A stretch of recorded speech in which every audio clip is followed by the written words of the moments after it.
Let me start by thanking you for granting us the opportunity of this interview and to say that we just wanted to get to know a bit of, some insight into what's going on in the country, the state of the nation, as it were. And of course, like there's been so much fake news, as it were, and all of that flying around. And so, first of all, maybe I should ask you, can you give us a picture of the state at which we are now, the stage at which we are now? In the country? The country, yes, with the new administration in place. Well, the country is in good hands. Things are happening for good. New development are coming up for the development of our economy, security, and all whatnot. The President Bola Ahmed Tinubu administration, as you all know, on hitting the ground on the first day after being sworn in, removed subsidy. Subsidy has been a cankerworm and have eaten too deep into the economy of this country to the extent that the economy is highly indebted and all of that. And he has also changed the service chiefs. That has been the clamor of so many Nigerians that they've not really handled the affairs of security in this country too well. On coming into office, he also gave them time to quickly prove themselves, but yet again that will not be met. And of course, the multiple interest rates at the CBN was also a big worry for investors. Many of them could not cope. They went to other countries. A lot of families could not pay school fees because of many of these matters. He had corrected that situation now, which is highly competitive. People can bring in dollar into the country, trade it officially and all whatnot. Just about a few days ago now, people can send dollar into Nigeria and collect the rate equivalent value, which again will attract a lot of foreign currency that we truly need to up our gains. And not too long ago, about 5 days or thereabouts, he was elected as chairman of the ECOWAS. That is a blessing for Nigeria because as president now, he can have all information on his table and they can use his political capital and that of the country to bring member nations on board and coerce them to obey the treaty assigned at the ECOWAS, which again will create a buffer for Nigeria in terms of security. There are many countries at war in Africa now and all over the world. And arms and ammunition do find their way illegally into the country.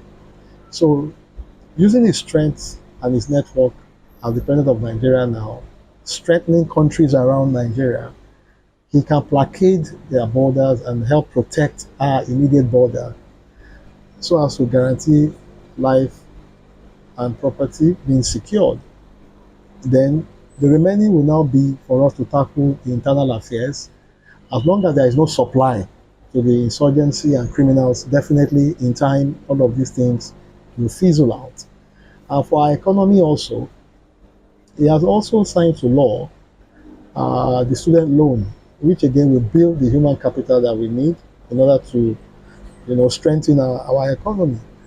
Yes, some people might have divergence of view, but that loan itself will help a lot of families to send their children to complete their cycle of education. And by so doing, we will also have the manpower, to run various developmental stratum in this country. And looking at all of these sundry matters that he has put in place, definitely a lot of Nigerians that have gone out will start coming back to the country. Just recently, also, the NNPC have improved on their crude oil pumping in the country from about 900,000 barrels to over 1.5 million and thereabouts. So it's improving. From the second position as the oil giants in Africa, we have moved to the first, and we're also going to distance first, which again will attract a lot of resources for us. He has also blocked leakages in all the agencies and directorates, ministries, and all whatnot, to the extent that the government now has enough money to put out to over 60 million Nigerians at 8,000 naira per person. Yeah, people might say the money is small, but it's still better than nothing. And he has said he's going to use technology to get this money to them. I was I was like being interviewed this morning, and somebody was asking how is he going to do it, and I said it's very simple. In the Nigerian structure, we have local governments. In each of these local governments, you have community development associations. Now, these CDAs are in every nooks and crannies of our society. From there, they can get the poorest of the poor, and they are going to be paid through banking institutions. So it also means that bodies like yourself, the journalists and all whatnot, can call for this record. Remember, we have Freedom of Information Bill that been signed to law. You can call for this record to verify if true these things are done or not. And that again would at least bring, some level of respite to the poorest of the poor. People might say 8,000 is small, but again, at the villages and what have you, 8,000 can still buy food stuff that can last some people, if not for a week or 2 weeks. These are just intervention. It's not the total solution. But again, they are starting from somewhere to a situation whereby we have energy running 24 hours, and the dependency on petroleum products in this country will be near zero. We won't be using it to run our homes, our businesses, or what have you. You only be needing it for transportation. And like I've done in Lagos State, whereby transportation has improved greatly compared to other parts of the country. Now in Lagos, we are having electric buses and all of this. The blue line, the red line is almost coming up. This will make travel time easy for people and keep more money in their pockets. And they've also had plans to increase the salaries of the Nigerian workers and all of those things. He has also declared a state of emergency in the food provision and all of these things, which also means that the government will be the off-takers from the farmers. So any farmer that is producing anything, government buys it up and bring it to the market at a controlled price for the citizenry. So there are a lot of things, and they have been able to achieve this less than 50 days in government. So you can imagine what the government will achieve in the next 12 calendar year. Were you surprised at the rapid response of this administration in terms of hitting the ground running and tackling? Did it come to you as a surprise, or you expected? Okay. No. We've discussed this thing many a times. There was a time you had me downstairs. We discussed all this matter. President Ashwadi is someone that has a plan. You understand? He has a blueprint. He has a manifesto, and he has the eggheads around him in different sectors of the economy. He has demonstrated it once in Lagos. People say, why should you use Lagos? And I tell them, if you want to secure a bigger job, they will ask you where you're coming from. What have you been able to do? So we will keep having recourse to say what he has done in Lagos. And for about almost since 2007 till last year, he was outside government, thinking, looking at what is happening, and trying to provide solution. So hitting the ground, he has only dusted his framework and lined it on at putting every gap whereby he does a review. And by the time the ministers and head of agencies and directorate comes up, you are going to see a lot of energy put into the Nigerian system, and the thing will go speedily up. How did you take all the criticism, and it's still on, coming from those on the other side who can't just see anything positive in one? But it is happened during the campaign, happened after the campaign, and still ongoing. How do you always respond to? No, it is good. Criticism help you to maintain your consciousness. Otherwise, there's every tendency that you can relapse. But criticism also should be constructive. There are some criticism that are just full of fake news. But again, there's a saying that he who has his hand on the plow must not look back. Regardless of what the critic might say, our main sole aim is to implement every provision in the Renewed Hope document, which again have been accepted by Nigerians, and that is what made the larger numbers of Nigerians to vote for President Ashwaju.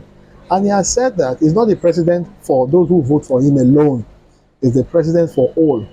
And a lot of people who have been criticizing him, many are praising him now. At least I've seen Mr. Ruben Abati, I've seen Rufai Hosseini, I've seen Ayo many a time giving him thumbs up for his policies and the way he has been doggedly pursuing his policies and programs without faltering.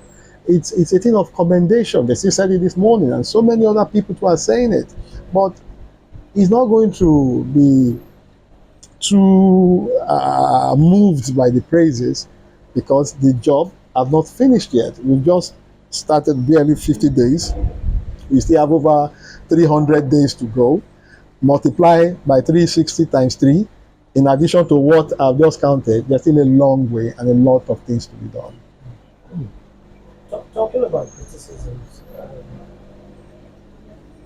I'm sure you'll agree with me that no matter how brilliant the administration is doing, there will always be this hue and cry from the camps of the opposition, whether constructive or otherwise. Now,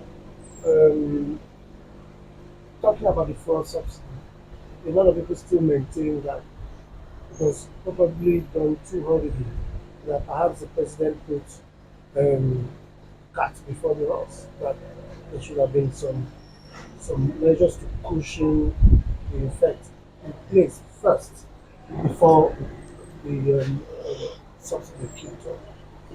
How would you respond to this? And then you also try to explain how the 8,000 intervention support would reach down to the poorest of the poor. A lot of people believe that the majority of the poorest of the poor do not even run bank accounts. So, how would you respond to this? Well, I'll take it from the last question. They don't need to run bank accounts. The major thing is that those who are saddled with the responsibility to fish out the poorest of the poor are going to get their data and open an account for them. They don't have money to go to the bank. That is why they don't have a bank account. Not that they don't wish to have one. But these people are going to go there, fish them out, and register them, and by so doing, letting them know that these are the processes. Every month you get the social welfare intervention. It's even done in the most capitalist countries of this world, like the UK and the US and all whatnot. They give their citizens money, the poorest of the poor. They have welfare package for them, and that is what they are going to do. Secondly, with regards to the subsidy coming too early, there's never a time that is too late or too early as it concerns this thing now. Because as we speak, from the last assessment, if 100% of income come into the Nigerian economy, over 95% is due to service debt, not payment of debt, to service debt. Now, if we have just 5% and we keep going to the bank to borrow money to pay salary, it means that we just want to destroy the country in totality. So the best time for him to do it, and he has said it during campaign, that immediately he comes into government, subsidy is gone. Now, he has been able to save over 600 billion from removal of subsidy. And from this money now, he has increased the allocation to federal, to state and local government. From that money, he has been able to pay about 500 million dollars from that same money saved. They didn't go to borrow money. His administration have not gone to one bank to borrow money. It has been savings, and plowing those monies and all of that. He has declared a state of emergency now on for food security. Now, where it is from this same money it is going to use for all of these things. So he's very prudent. And if he had wasted more time, there is no how he will not go to borrow money. And these monies are not being paid initially. They are being serviced. A lot of monies are going for services, not payment of debt. He has been able to remove that $500 million out of our debt profile. Is a milestone. For any government to come in within 2 months of his administration to pay that much off is a milestone. Let's talk about a very touchy subject, one that I'm sure puts a bit of pressure on the president.